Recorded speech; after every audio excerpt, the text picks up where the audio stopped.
Drone za FBI zimedukuliwa. Kundi la Handala limetoa madai mazito na kutaja kombe la dunia katika ujumbe wake wa kutisha. Lakini je, lina uwezo wa kutekeleza vitisho vyake au ni vita vya kisaikolojia vinavyoendelea nyuma ya pazia? Karibu NAJ TV, mimi ni Abdul Majid. Leo tunakufichulia kila kitu kuhusu sakata hili linaloitikisa dunia. Leo tunakuletea taarifa inayozua mjadala mkubwa katika ulimwengu wa usalama wa mitandao, ujasusi na hata michezo ya kimataifa.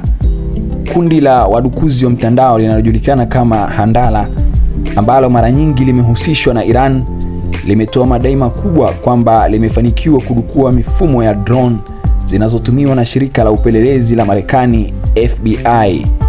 Lakini swali kubwa ni hili: je, madai hayo ni ya kweli? Na kama ni ya kweli, yana maana gani kwa usalama wa mashindano ya kombe la dunia yanayoendelea?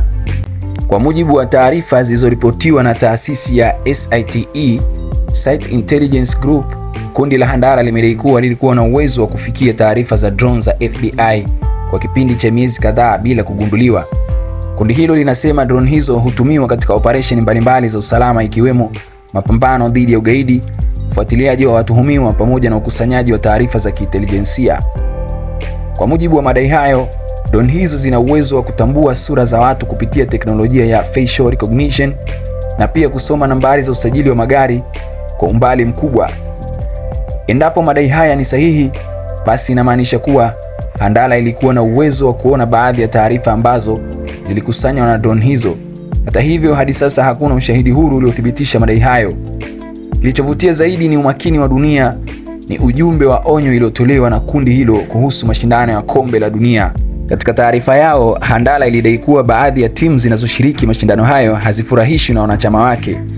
Kundi hilo likatoa kauli iliyotafsiriwa kama onyo la kiusalama, likasema kuwa drone zipo kila mahali na hakuna anayejua ni lini drone inaweza kujikuta karibu na basi la timu fulani. Kauli hiyo imezua wasiwasi mkubwa kwa sababu mashindano ya kombe la dunia ni moja ya matukio makubwa zaidi duniani yanayovutia mamilioni ya mashabiki kutoka mataifa mbalimbali. Mara moja wataalamu wa usalama walitafsiri ujumbe huo kama jaribio la kutengeneza hofu ya kisaikolojia, hata kabla ya kuthibitisha kama kundi hilo kweli lina uwezo wa kufanya kile linachodai. Kwa upande wa Marekani, mamlaka za usalama zimekuwa zikitumia teknolojia za kisasa ikiwemo drone katika kuimarisha usalama wa viwanja vya michezo, maeneo ya mashabiki na miundombinu mingine muhimu inayohusiana na mashindano hayo. Kutokana na umuhimu wa tukio hilo, serikali ya Marekani imeweka sheria kali zinazopiga marufuku matumizi ya drone zisizoidhinishwa karibu na viwanja vya michezo na maeneo mengine nyeti. Hatua hiyo inalenga kuzuia vitisho vya usalama vinavyoweza kutokea wakati wa mashindano. Lakini wakati dunia ikianza kujiuliza kama FBI kweli imedukuliwa, taasisi ya Site Intelligence Group imeibua mashaka makubwa kuhusu madai ya Handala. Kwa mujibu wa taasisi hiyo, baadhi ya picha na video ziliwasilishwa kama ushahidi wa udukuzi huo hazionyeshi moja kwa moja kuwa ni mfumo wa FBI ilivamiwa. Taarifa zinaeleza kuwa moja ya video zilizowasilishwa na Handala ilitengenezwa miaka kadhaa iliyopita na kampuni moja ya teknolojia nchini Marekani kwa maudhui ya biashara na maonesho ya teknolojia. Ugunduzi huo umefanya wataalamu wengi kuhoji kama ushahidi huo uliwasilishwa na Handala unaweza kuaminika. Hata hivyo, jambo moja linalofanya watu wengi kuchukua madai haya kwa uzito ni historia ya kundi hilo la Handala. Kundi la Handala limewahi kujitokeza mara kadhaa likidai kufanya mashambulizi ya kimtandao dhidi ya taasisi mbalimbali zinazohusishwa na Marekani na washirika wake. Mwezi Machi mwaka huu, kundi hilo lilidai kudukua akaunti ya barua pepe ya mkurugenzi wa FBI, Ash Patel, na kuchapisha baadhi ya picha za binafsi na pamoja na taarifa nyingine za mtandao. Ingawa madai hayo pia yalizua mjadala mkubwa, yalifanya dunia ya usalama wa mtandao kuendelea kufuatilia kundi hilo kwa karibu.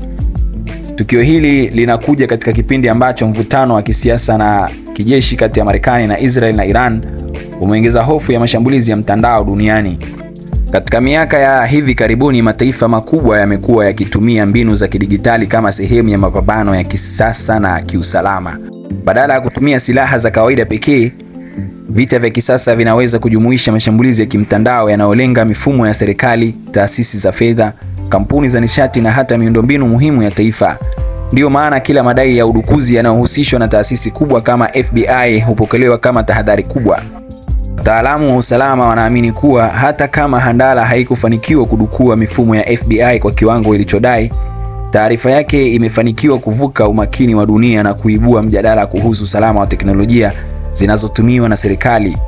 Swali linalobaki ni je, Handala lina uwezo halisi wa kutekeleza vitisho vyake au ni sehemu ya vita vya kisaikolojia vinavyolenga kueneza hofu?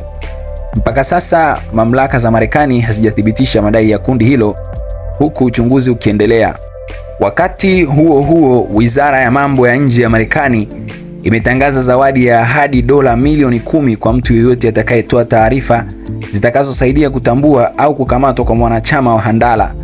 Hatua hiyo imeonyesha jinsi mamlaka za Marekani zinavyochukulia kwa uzito vitisho vya kimtandao vinavyoweza kuhatarisha usalama wa taifa. Kadri mashindano ya Kombe la Dunia yanavyoendelea, macho ya dunia yanaendelea kuelekezwa katika suala hili ili kuona kama madai ya Handala yatathibitishwa au yatabaki kuwa sehemu ya propaganda za mtandao. Je, wewe una maoni gani kuhusu madai haya? Unadhani Handala kweli limefanikiwa kudukua drones za FBI au ni mbinu ya kutengeneza hofu duniani? Andika maoni yako hapo chini. Usisahau kulike video hii, kujiunga na NAJ TV na kuwasha kengele ya taarifa ili kuendelea kupata habari na uchambuzi wa kina kutoka duniani kote. Mimi ni Abdul Majid, asante kwa kutazama. Bye bye.